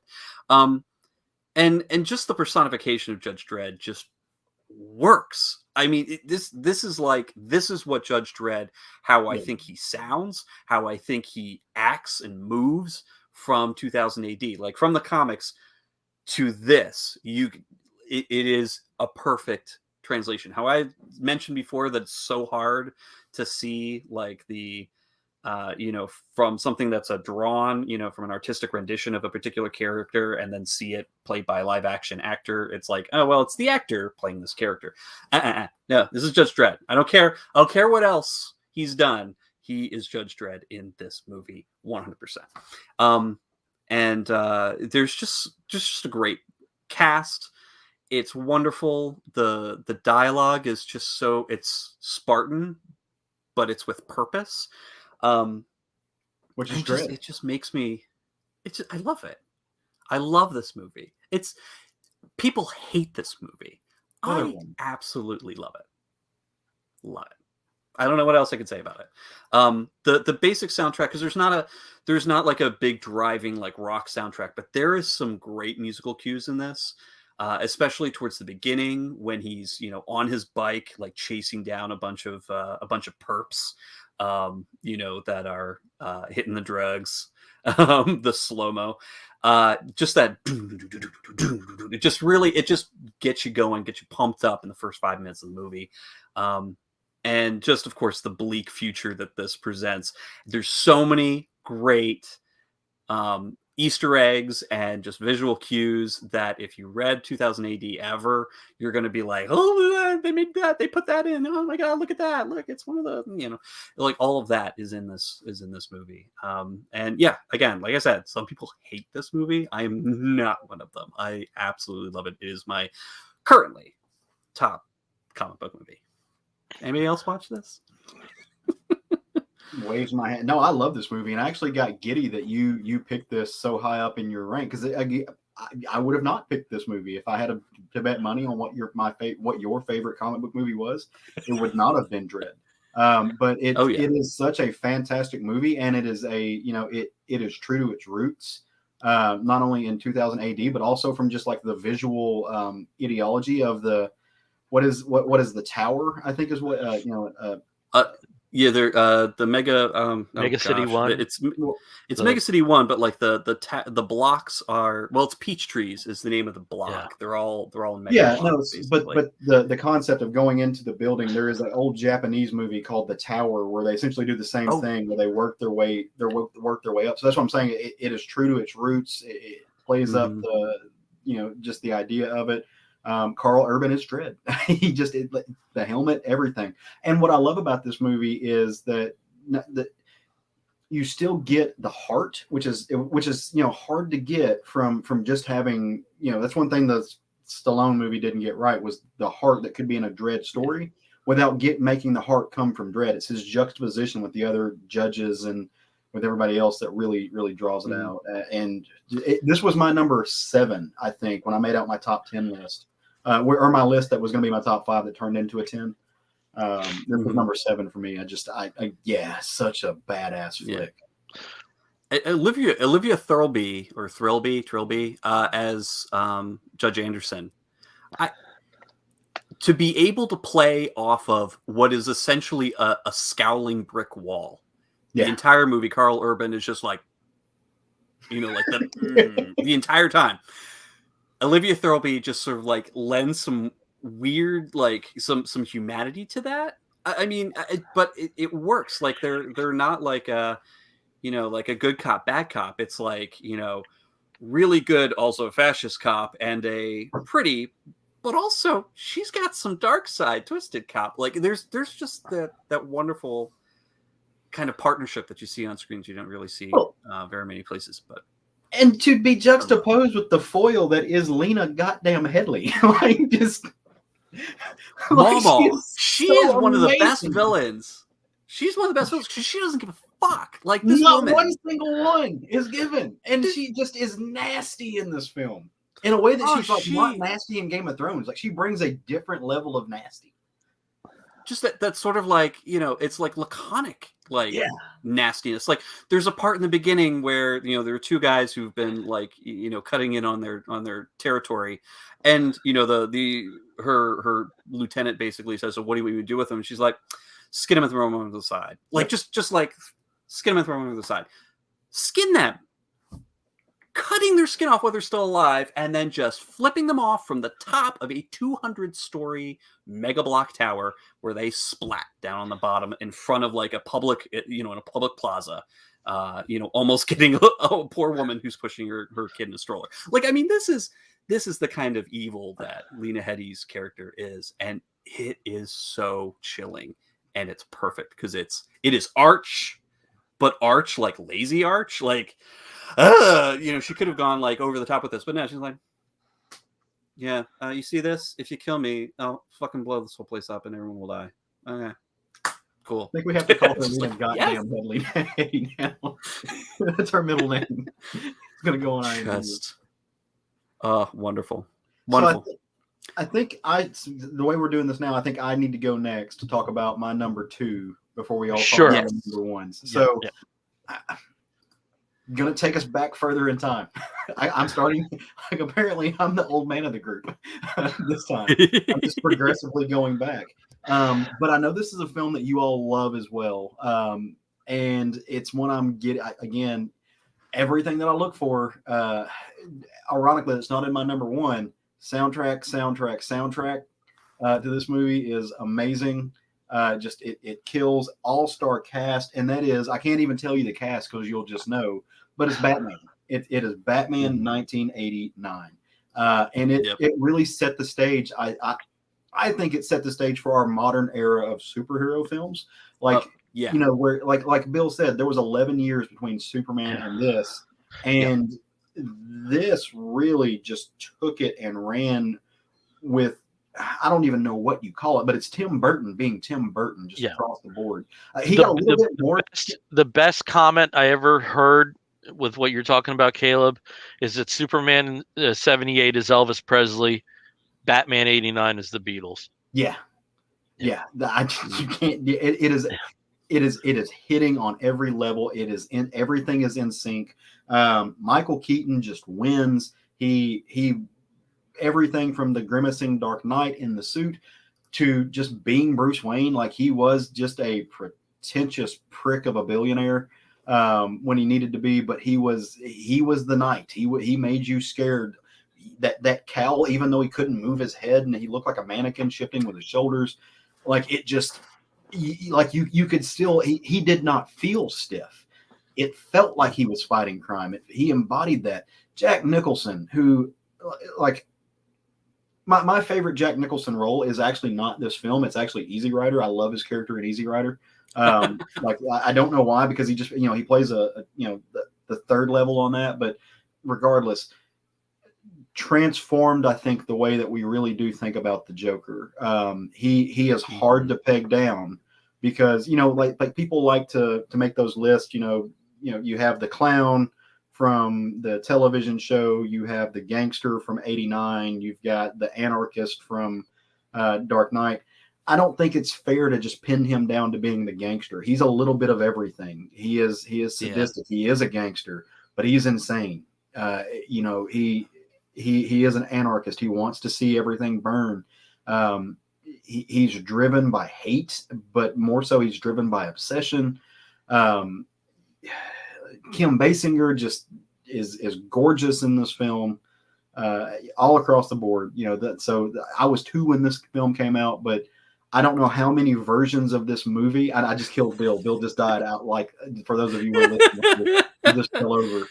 I don't know how many versions of this film I've worn out. Like I just continue to watch it, and this was my first introduction to Prince as a musical entity.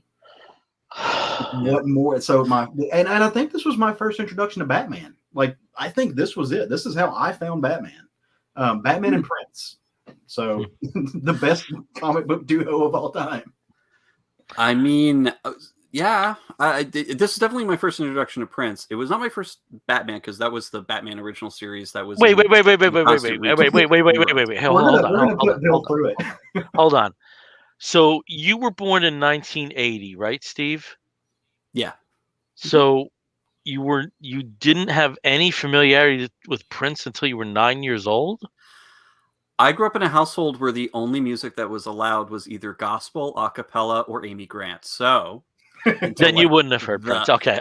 mid '90s, I get you. Prince was Okay. not allowed Okay. in my house. Okay. All right. But also Billy D. Williams, number one, we got to mention him because he was great in this. Yeah. But to date, one of my favorite. No, I don't think I can't say it's the favorite, but Michael Gough as Alfred framed the way I think thought of Alfred forever.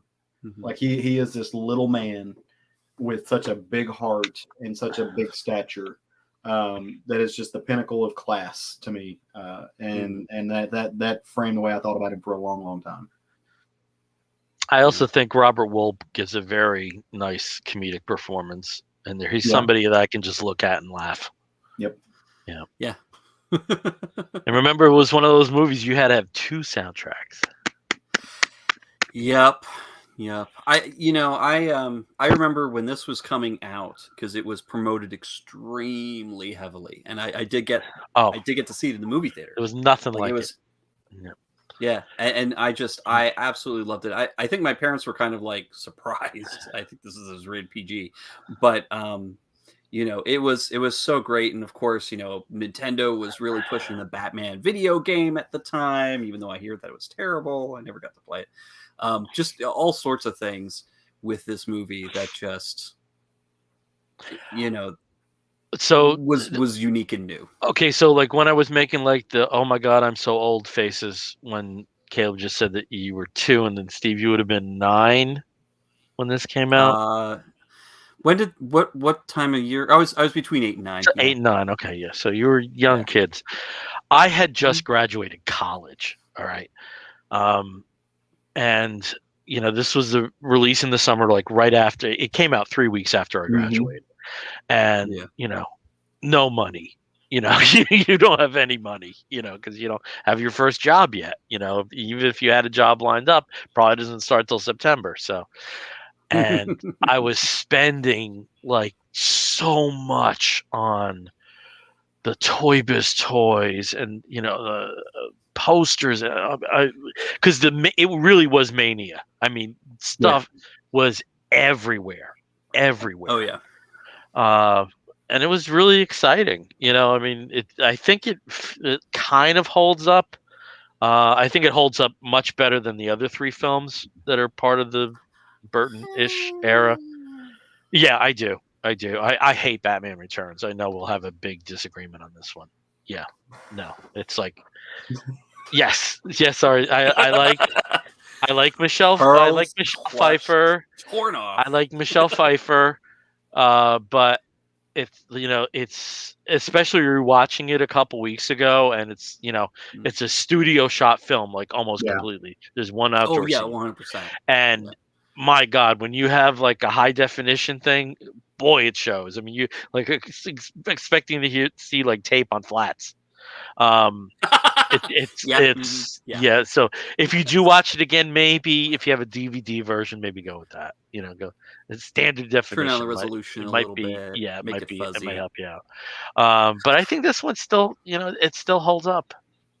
Pretty much. Yep. Yeah.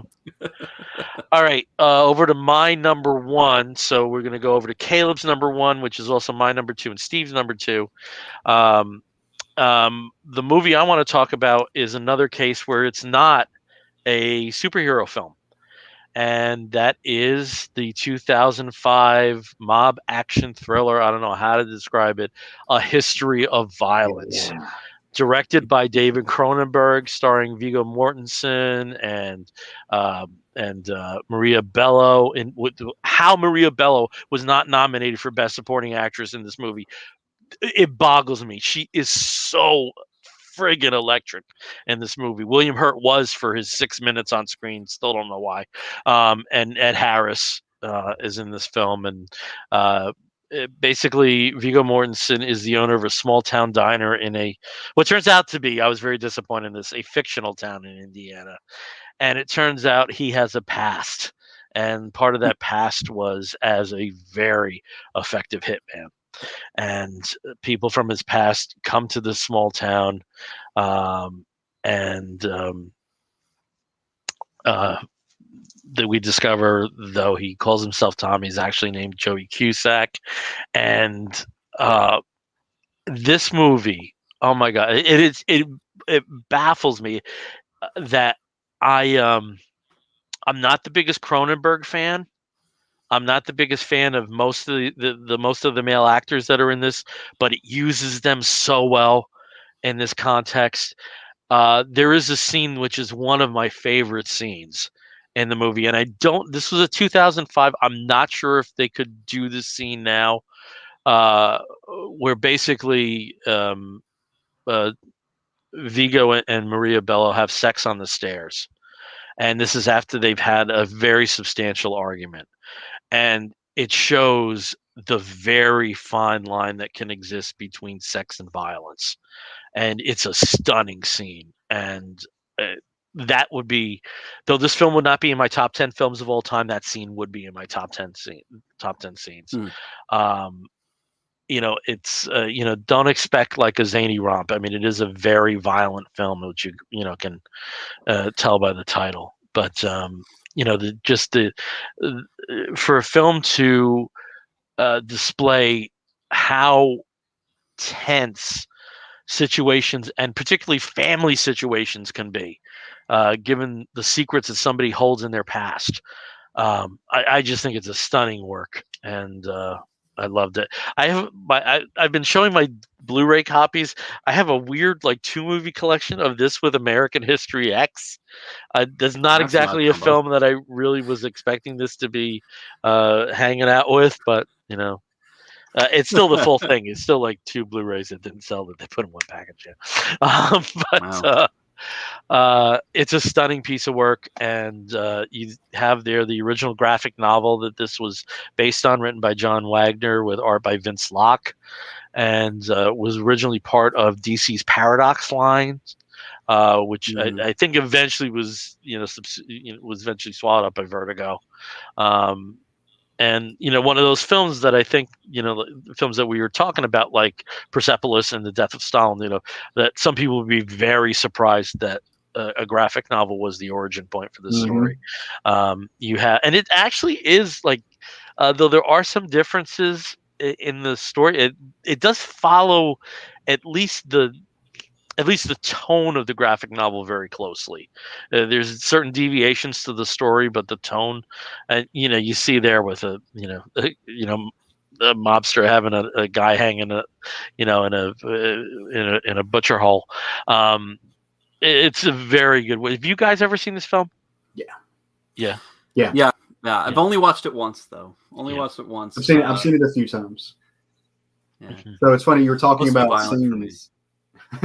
You were talking about scenes, that it being one of your favorite scenes. So I agree with that. That is absolutely, interestingly enough, another scene that Viggo Mortensen does from Eastern Promises, which is the bathhouse fight scene. Yeah.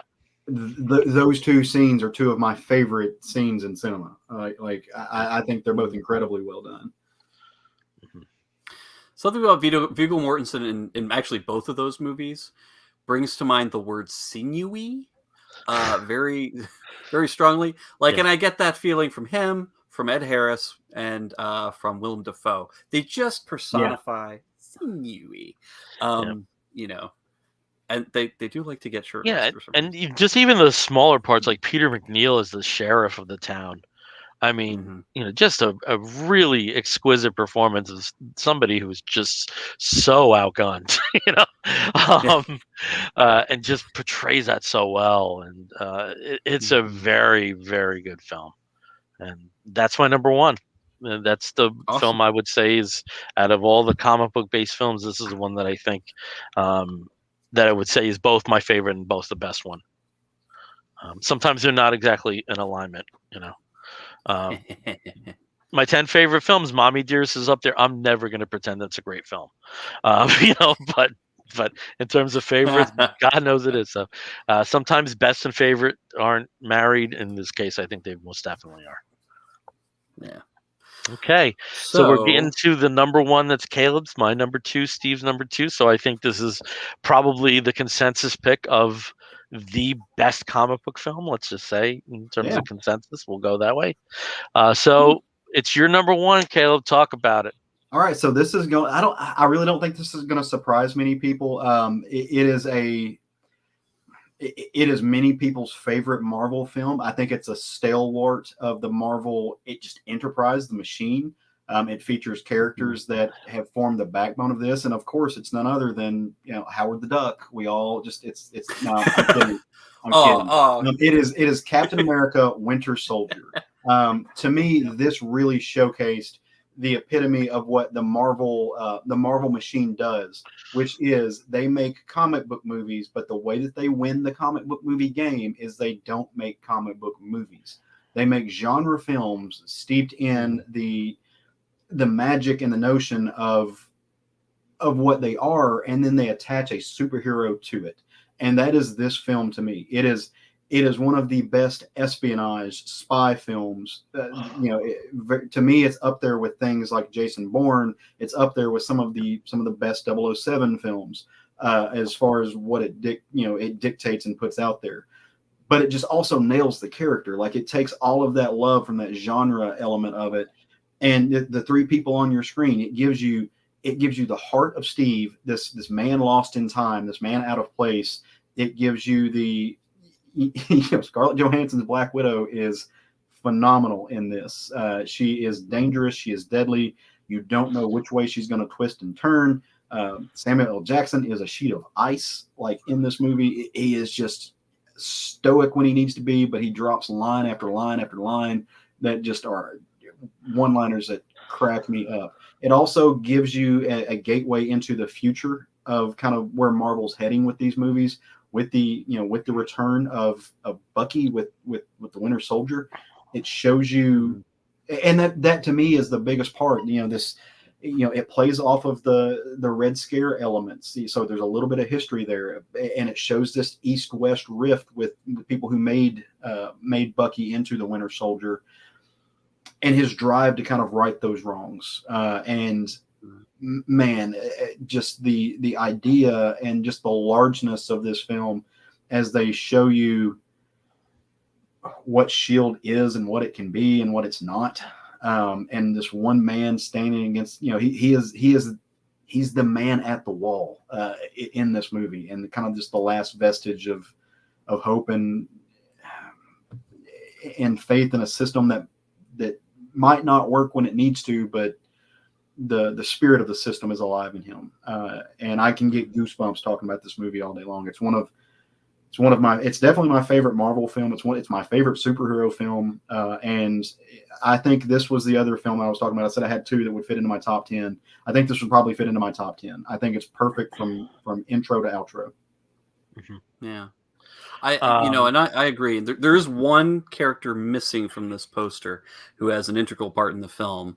And we could go through the reasons why he's not front and center on this poster as well, and that is Anthony Mackie's Falcon. Absolutely. Plays a very prominent, pivotal role in this film as well. It introduces his character as just he's not there.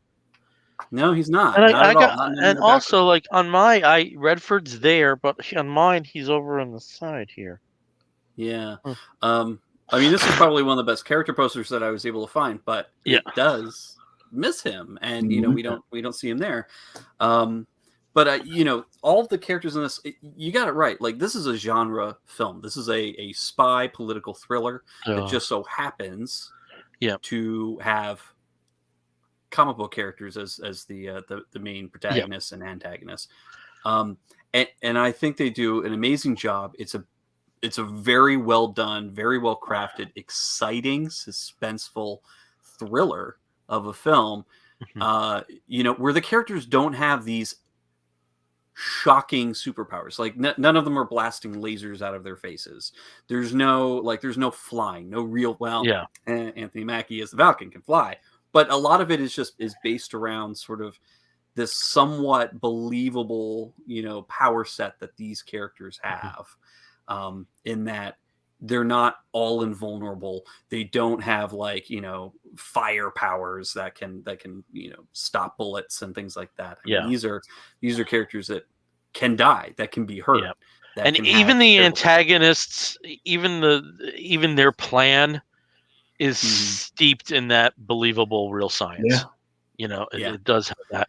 I'm glad you talked about the thriller and the espionage, and in some ways this, and mentioned Robert Redford, who has a principal support part in this film. I'm amazed how well it juggles a big cast. It juggles them really, really well. Everybody has their time to shine as an actor, and there is no, maybe Colby Smothers, maybe hers is borders on token, but even she has shit to do. And beyond that, the shared DNA that this movie has with films from the 70s, like, and which are very different films, like All the President's Men and 3 Days of the Condor. There's there's a through line, and that it has one of the principal actors in those films together is a very neat way to tie the bow on it. I just think this was a tremendous film, and talk about great scenes. Steve in the elevator with the other what we think are SHIELD agents. Let's put it that way. I don't want to give too much away there, but I still think this is going to remain the anchor of the Marvel universe for some time to come. It's just a perfectly crafted film by the Russo brothers. Perfectly crafted. There's no wasted shot. There's no thing that you wish moved. I mean, the pace of the film is just right on the money from the word go. It's just a perfectly constructed film, and I love it too. On your left. On your left. On your left. I mean, just there's so many moments in this. The elevator is a huge standout, but so's so's the fight on the Beltway. Fury in the car. Oh my god. Fury in the car. Oh my god. That was so well done. So well crafted. It gave Sam Jackson a lot to do, because a lot of times in these movies he just kind of like stands around. He stands around or he sits around and he says Sam Jackson as Nick Fury things. But like this gave him like there were stakes here. This was like it was. I mean, that's the most amazing thing, to have an action film that is this kinetic and it's still steeped in emotional resonance. I mean, it's such a well done film. I'm like talking about it like maybe it should be my number one. Well, I mean, it's up there. Like, I mean, for both of us, it was number two. Yeah. So it was like right below our top films, and for Caleb, being number one, like I think it's a good, because like we talked about it, our lists are kind of spongy and things change, things switch, things move. I think this is going to be one of those. This is an evergreen. Is always near the top. Absolutely. Yeah. Well, and I think it's kind of a universal thing. Universal, maybe the wrong thing.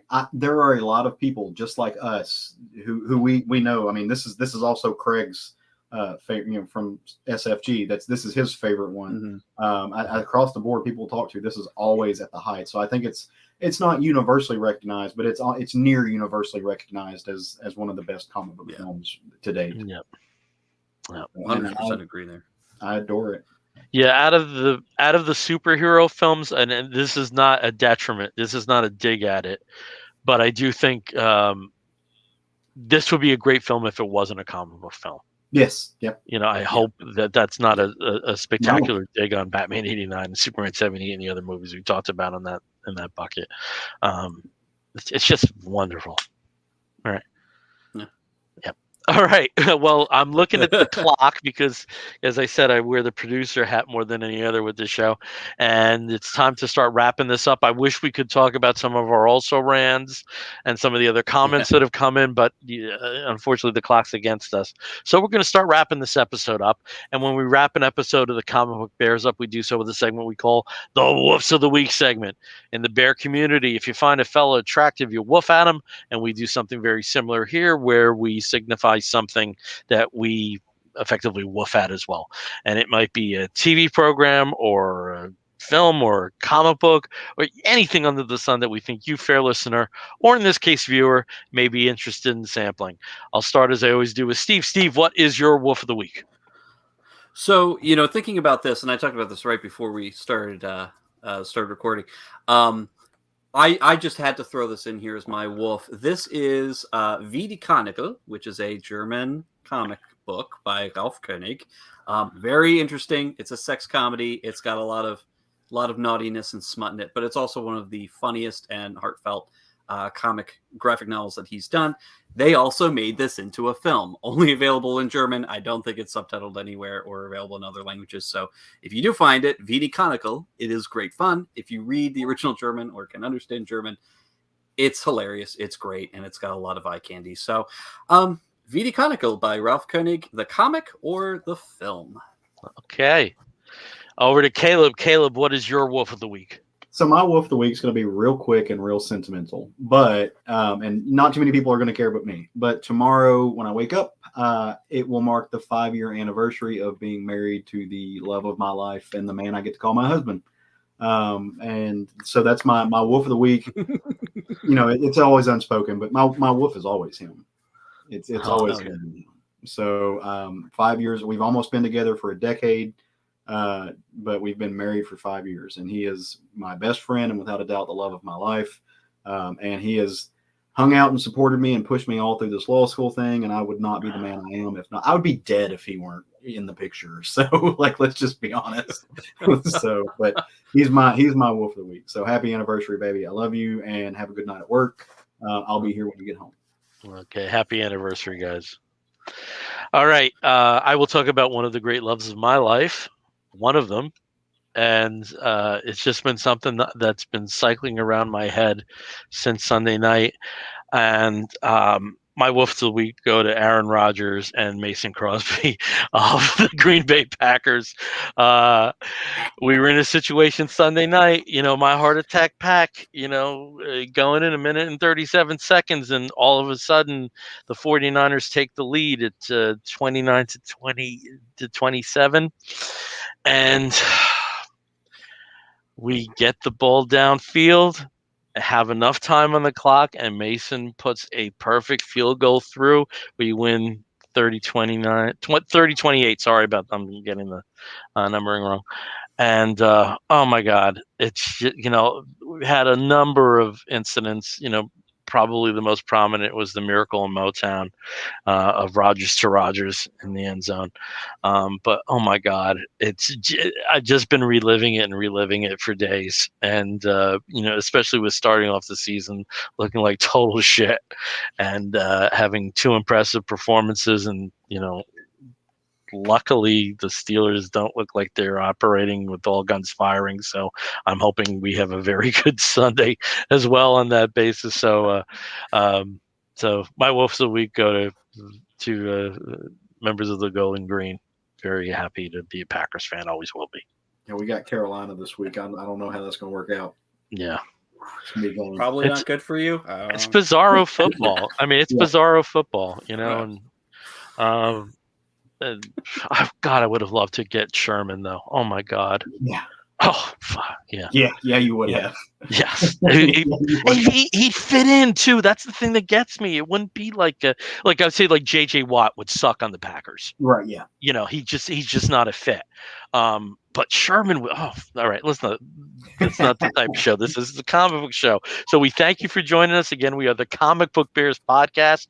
You can find us on the Twitter and the Tumblr and the Instagram as Comic Book Bears. You can find us on the Facebook as Comic Book Bears Podcast. If you want to download us, you can do so through Apple Podcasts. See, I said it. You can also catch us through Stitcher Radio and many of the other podcatching platforms. If you want to write to us, you can do so by sending an email to comicbookbears@gmail.com. And if you want to watch us, you can always do so after we do these live streams. You can re-access them from the YouTube channel. And please subscribe to the YouTube channel and leave a pleasant comment, because we would really appreciate that, and to increase our profile on that particular platform. Smash that like and subscribe button. Yeah, so thank you guys. I really I was having a strange day, and it was really nice to be able to retreat into this for 2 hours. And sometimes the theme shows are a little awkward, but this was not at all. And just some great films we talked about. And if that motivates people to see some of these, there is a film you talked about, and maybe you saw from my face, I still haven't seen it. You notice I didn't say much about Dread. Yeah. So I have an assignment, which is really sad, because I have seen, I have seen the. I think you'll like it. I think so too. I think so too. And I have it. I have a copy of it, but I just haven't. Of course you do. Watch it. Yeah, because I'm me. Yeah. All right. So until next time, I'm Bill Zanowitz. I'm Steve Morey. And I'm Caleb Alexander McKenzie. You're going to hear a woof and an explosion if you're listening. We'll be back real soon. Might be about 2 weeks, because next week is New York Comic Con. So at least I won't be able to do Thursday, but we're still hoping to get at least 2 shows out to you in October. We also have an interruption for another Comic Con, and I'm going to see my boy Steve in person. Yay. Yeah, awesome. So we'll be with you real soon. Take care, everyone.